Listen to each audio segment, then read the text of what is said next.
코로나19가 757일 만에 2년 1개월 만에 사회적 거리두기가 종료됐습니다.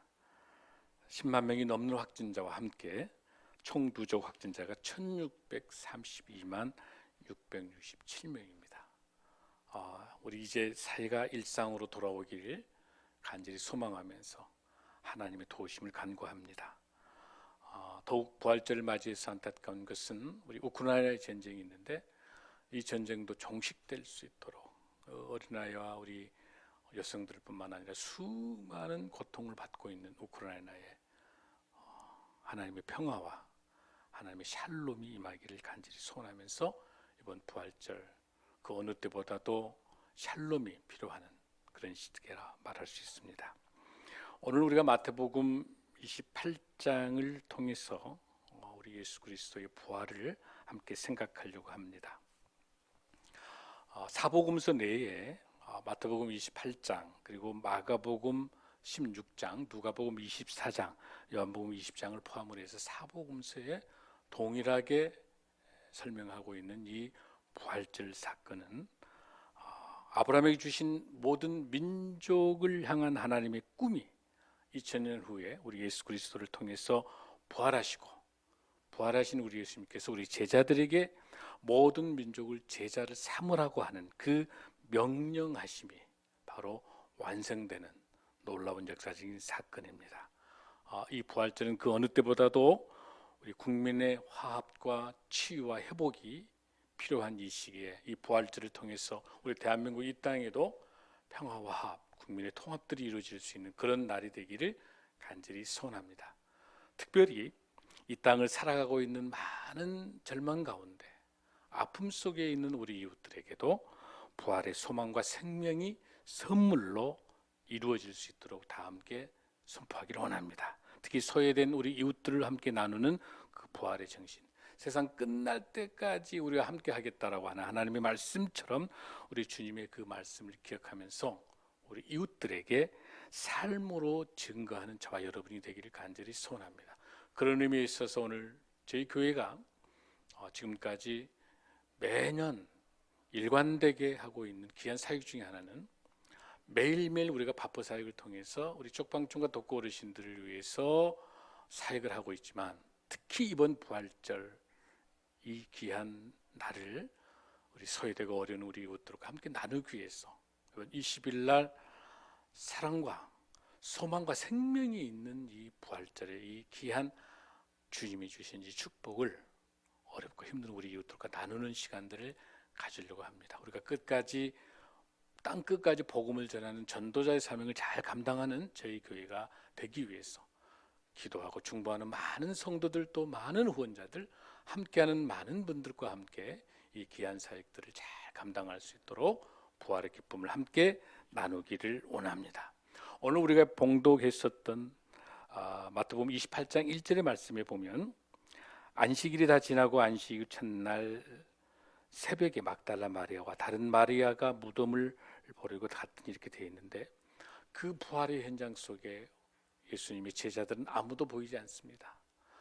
그 정신 들었던 병 들었던 막달라 마리아, 주님으로부터 회복된 그 여인들, 그리고 글로바의 아내인 야고보의 어머니의 그 마리아, 그리고 여기 본문에 나와 있는 것처럼 마가복음 16장에는 샬롬에, 그리고 누가복음 24장에는 요한나를 포함한 이런 여인들이 우리 예수 그리스도의 부활의 현장에 나타나 있습니다. 당시 유대의 상황들로는 증인이 되기 위해서는 남자 2명이 있어야 법적 증인이 되는 거거든요.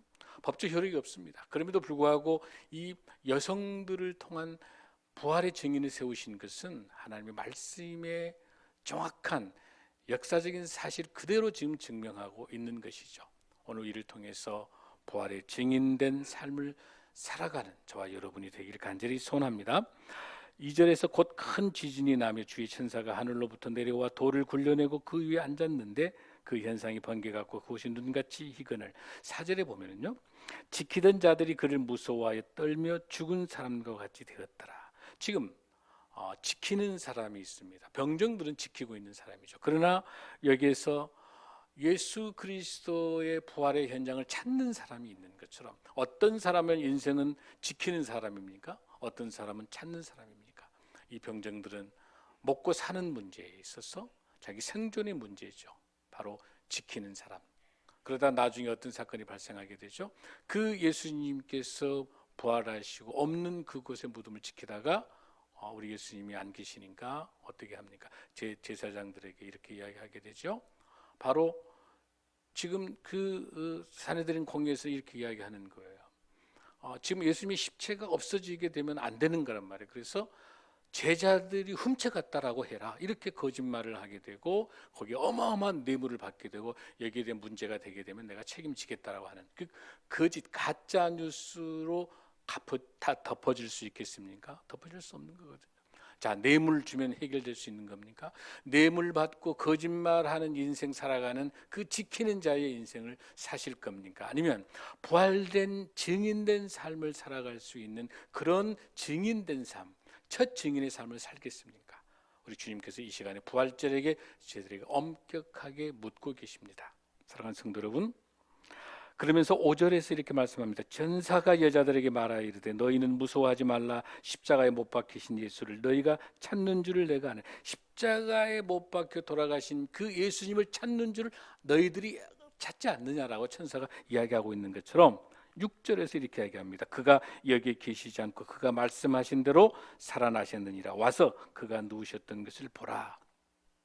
바로 여기 나타나 그가 말씀하신 대로, 성경에서 마태복음만 하더라도 4번이나 말씀하셨습니다. 바로 살아나야 하겠다라고 하는 것. 마태복음 16장 21절, 마태복음 17장 22절 23절, 마태복음 20장 17절 19절에서 제3일에 살아나야 할 것을 제자들에게 바로 나타내신다고 하는 거예요. 이 말씀을 끊임없이 제자들에게 우리 예수님께서 말씀하셨던 거죠. 그가 말씀하셨던 것처럼 3일 만에 살아나셨습니다 라고 말씀하셨던 그 누운 것을 보라, 이렇게 지금 설명하고 있습니다. 사랑하는 성도 여러분, 부활의 증인들이 누리는 놀라운 그 기쁨, 바로 어떤 환경과 상황이 온다 하더라도 예수님이 부활을 통해서 우리에게 주신 그 기쁨으로, 생명으로, 소망으로 저와 함께 기뻐하는 여러분이 되기를 간절히 소원합니다. 7절의 말씀을 봅니다. 또 빨리 가서 그의 제자들에게 이르되 그가 죽은 자 가운데서 살아나셨고 너희보다 먼저 갈릴리로 가시나니 거기서 너희가 배우리라 하라. 보라, 내가 너희에게 일렀으리라 하거늘. 이렇게 설명합니다. 갈릴리로 가신다는 말씀을 끊임없이 제자들에게 말씀하셨습니다. 마태복음 26장 32절에도 그러나 내가 살아난 후에 너희보다 먼저 갈릴리로 가리라. 마가복음 16장 7절에도 예수께서 너희보다 먼저 갈릴리로 가시나니, 이렇게 설명합니다. 왜 여러분, 바로 부활하시고 난 다음에 그 핍박하고 십자가에 못 박았던 그 사내들인 공회를 가서, 아니면 로마의 총독에 가가지고 놀라운 부활을 보여줄 수 있을 건데 왜 갈릴리입니까? 우리 주님께서는 무력과 힘에 의한 것이 아니라 무엇보다 가장 사랑한 제자들을 회복시키신 것입니다. 바로 갈릴리는 바로 주님이 십자가를 지시기 전에 우리 제자들을 불러주셨던, 함께 사역했던 것입니다. 병자들을 고친 것입니다. 또 그것에서 귀신 들린 사람을 치료했던 것입니다. 무엇보다 놀랍게 하나님의 나라에 대한 꿈을 심어준 것이 바로 갈릴리인 것이죠. 바로 그 갈릴리는 회복의 상징입니다. 처음으로 제자들을 불러주셨던, 그 사명을 주셨던 그 첫사랑의 주님의 사명이 회복되는 것이고요, 주님을 사랑하는 그 초심, 첫사랑이 회복하는 것이 갈릴리입니다. 바로 십자가에 지기 이전의 상태. 사랑하는 성도 여러분, 우리들에게 첫사랑이 무엇입니까? 여러분에게 갈릴리는 무엇입니까?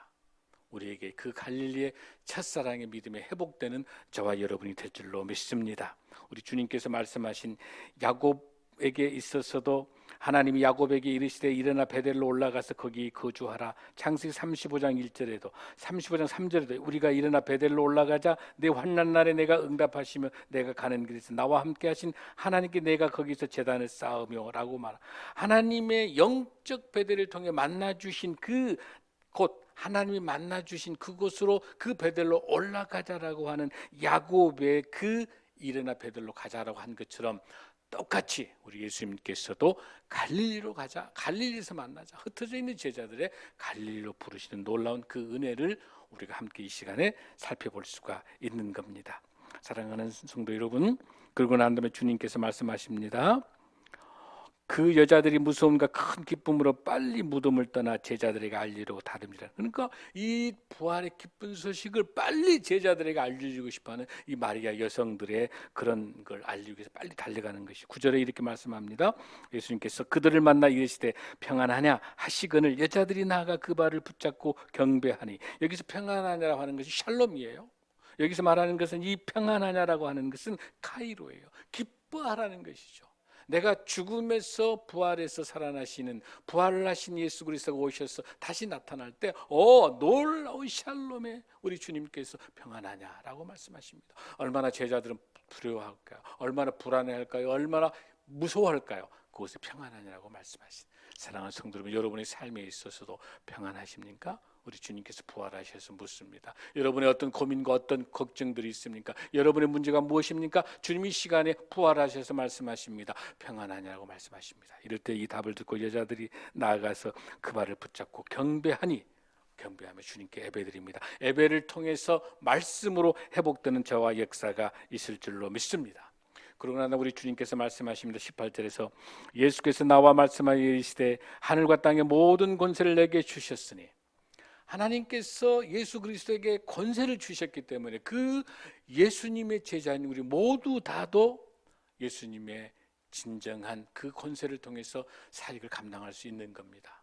우리 성경에는 우리 신약에 세 가지의 명령이 나와 있는데, 제일 먼저 나와 있는 요한복음 3장 3절에서 물과 성령으로 거듭나지 않으면 안 된다는 거듭나는 그 명령을 주고 계십니다. 두 번째 주는 것은 땅 끝까지 복음을 전하는 그 전 단계에서 성령의 충만함으로, 사도행전 1장 8절에서 성령의 충만함을 통해서 예루살렘과 땅 끝까지 복음을 전하는 그 증인된 삶을 살아가고 하는 하나님의 두 번째 명령이 있습니다. 세 번째 이 명령이 위대한 대사명 선교의 명령을 주시면서 그 하나님이 주신 그 권세를 내게 주셨다고 말씀하시면서 19절에 이렇게 말씀합니다.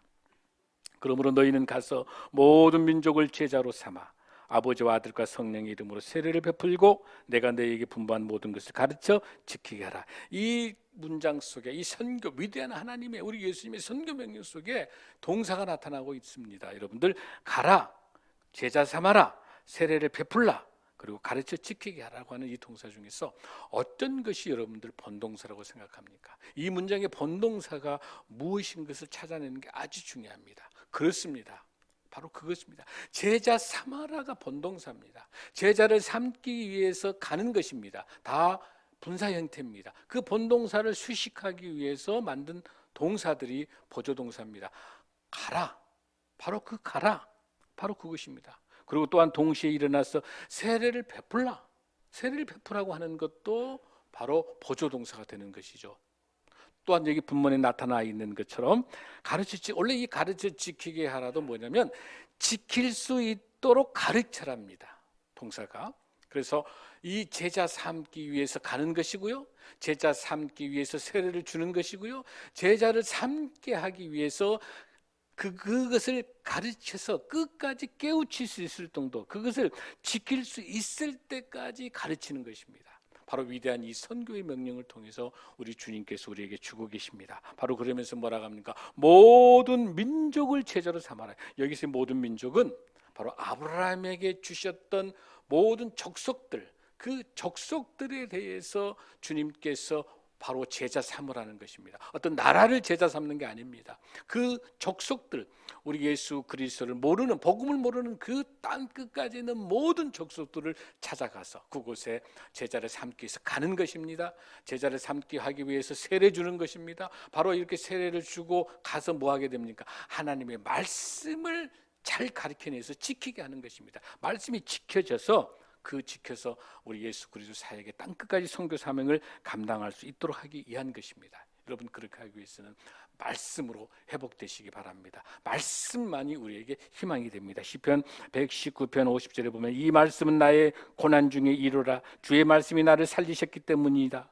히브리서 4장 12절에서 하나님 말씀은 살았고 활력이 있어서 우리에게 힘을 주시는 겁니다. 말씀만이 우리에게 힘이 될 줄로 믿습니다. 그러면서 하나님께서 창세기 12장 2절 3절 말씀에서 내가 너로 큰 민족을 이루고 내게 복을 주어 내 이름을 창대하게 하리니 너는 복이 될지라 너를 축복하는 자에게는 내가 복을 내리고 너를 저주하는 자에게는 내가 저주하리니 땅의 모든 족속이 너로 말미암아 복을 얻을 것이라 하신 것처럼 창세기 12장 2절 3절에서 말씀하신 것처럼 큰 민족을 이루는 놀라운 하나님의 그 민족 족속을 제자 삼아라고 하는 위대한 하나님의 이 명령은 우리 예수님께서 부활하시고 가장 먼저 우리에게 주시는 말씀인 것입니다. 사랑하는 성도 여러분, 엠마로 가는 제자들에게 주님이 말씀하고 계시는 겁니다. 말씀을 깨우쳐주고 말씀을 통해서 가르쳐 주셨을 때 이 제자들이 바로 그 말씀에 놀랍고 뜨겁게 그날 다른 곳으로 가다가 엠마로 가다 다시 돌아서서 제자들이 있는 곳에 가서 복음을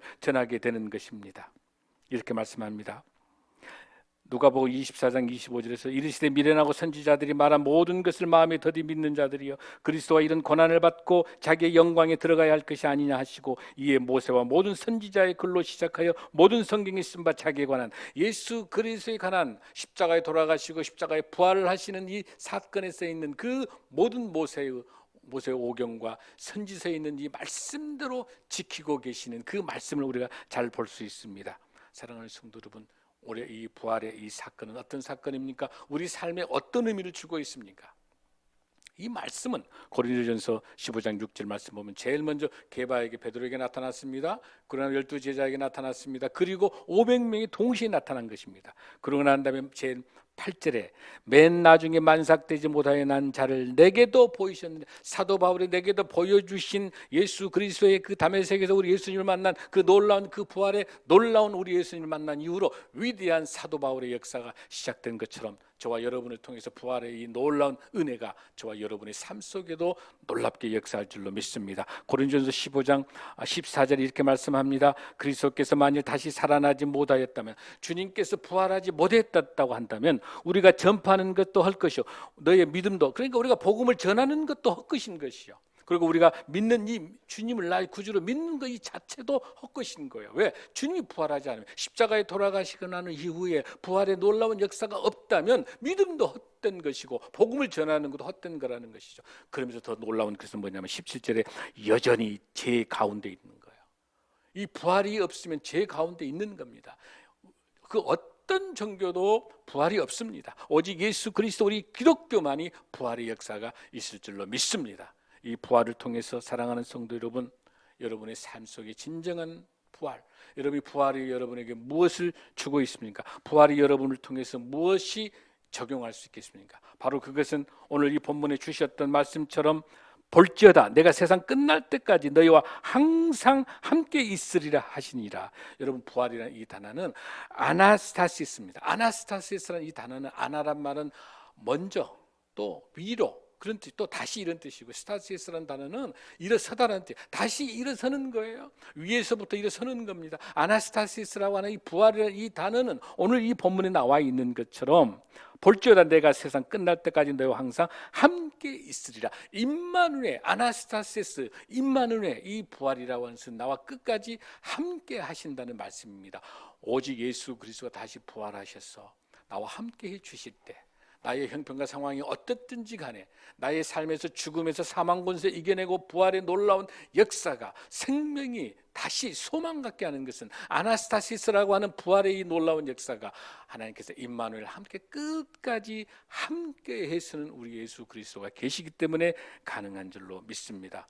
오늘 주님께서 주신 이 부활절 사랑하는 성도 여러분, 여러분 좌우를 돌아보시고 여러분 주위에 어려운 이웃들이 없는지를 살펴보시고 이 부활의 소망 끝까지 함께 하신 것처럼 여러분 주위에 있는 고아와 가반 나그네 같은 힘들고 어려운 우리 이웃들을 살펴보고 끝까지 함께하는 것이 임마누엘 아나스타시스라고 하는 부활의 참된 의미인 줄로 믿습니다. 사랑하는 성도 여러분, 이 부활의 기쁨을 어려운 이웃과 함께 나누는 것, 그렇게 하기 위해서 우리 교회는 이번 20일 날 우리 쪽방촌과 독고 어르신들을 위해서 부활절 사랑의 파포와 또 선물을 나누는 귀한 모임을 갖습니다.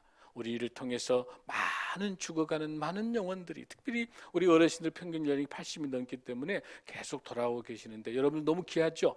이분들이 이 세상을 떠나기 전에 예수 그리스도의 복음을 받아들이고 영원 구원을 위해서 우리가 전도하고, 이분들이 주님 앞에 돌아오는 그 한 분 한 분을 천국으로 안내하는 천국 가이드 역할을 감당하는 여러분들이 얼마나 귀한지 모릅니다. 사랑하는 성도 여러분, 이 부활의 이 기쁨을 함께 나누고, 여러분의 가정, 여러분의 사회, 여러분의 공동체, 이 나라의 이 민족에도 국민의 화합과 통합을 이해하고, 갈등이 종식되게 하여 주시고 슬픔이 종식되게 하여 주셔서 우는 자와 함께 우는 저와 여러분이 되길 간절히 소원합니다. 부활의 기쁨을 함께 나누는 저와 여러분이 되길 소원합니다. 이 부활의 기쁨을 어렵고 힘든 이웃과 함께 나누는 저와 여러분이 되길 간절히 소원합니다.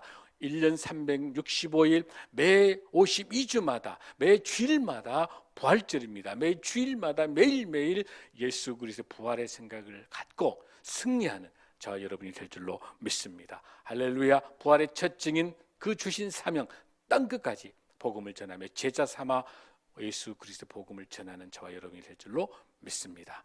이웃과 나누는 저와 여러분이 될 줄로 믿습니다. 축복합니다. 기도하겠습니다. 고마우신 아버지 하나님, 감사합니다. 이 복음을 땅끝까지 전합니다.